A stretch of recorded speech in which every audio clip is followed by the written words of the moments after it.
Morning সকলকে। তোমাদের সাথে গুড মর্নিং করলাম আর এদিকে এই দেখো অবস্থা। গুড মর্নিং সকলকে। সকালবেলায় তোমাদের সাথে গুড মর্নিং করতে গিয়ে আমার চা পড়ে যাচ্ছিল। তো যাই হোক, ঘুম থেকে উঠতে আজকে অনেকটা লেট হয়ে গেছে, তো ভাবলাম যে আজকে মুড়ি খেয়ে নিই চানাচুর মাখিয়ে। তো অনেকদিন খাইনি চানাচুর মাখিয়ে মুড়ি, শুকনো মুড়ির সাথে চা। তো এই যে আমার গরম গরম চা সঙ্গে চানাচুর মুড়ি। আমার না মুড়ির সাথে চানাচুর একটু বেশিই খেতে ভালো লাগে। আর এদিকে ছিল বাদাম ভেজানো, তো সেটাই খাবো। দেন তারপরে এখানে মাছ ভাজা আর ভাত বসিয়েছিলাম। ভাত আর মাছ ভাজাটা হয়েই গেছে প্রায়, এই দুটো ভাজলেই হয়ে যাবে, আর ভাতটা তো হয়েই গেছে। আর এদিকে রান্না হবে আজকে হচ্ছে পটল আলু দিয়ে মাছের একটু মাখা মাখা তরকারি করব। খুব বেশি ঝোল না, পাতলা ঝোল না, মাখা মাখা তরকারি করব। আর এদিকে হবে হচ্ছে কলমি শাক ভাজা। তো আনাজপত্র কাটার পরে রান্নাঘরে গিয়ে যখন মাছটা উল্টাতে গেলাম না, তখন গিয়ে এত পরিমাণে শরীরটা খারাপ করছে, আমি এসে শুয়ে পড়েছি।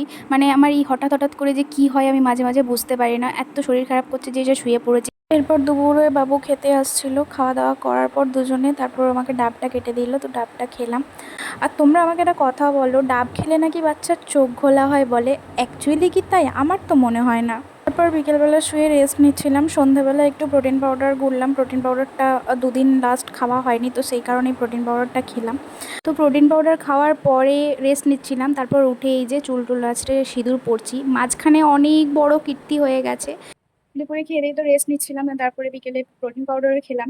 দেন তারপরে একটু শুয়েছিলাম। ঠিক 7টার দিক থেকে, মানে ওই 6:45-7টার দিক থেকে এত পরিমাণে ক্রেভিং হচ্ছে। অ্যাকচুয়ালি যে কিসের ক্রেভিং হচ্ছে আমি নিজেও জানি না।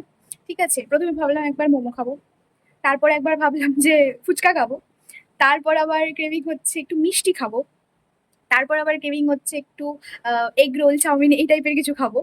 তো আমার অ্যাকচুয়ালি মিক্স ক্রেভিং হচ্ছে, মানে কি খাবো নিজেও বুঝতে পারছি না। তো বাবুকে ফোন করলাম, জিজ্ঞেস করলাম কখন আসবে। দিয়ে ও আমাকে মানে আমি ওকে যখন ফোনটা করেছি তখন ও ফট করে আমাকে বলছে মিষ্টি খাবি।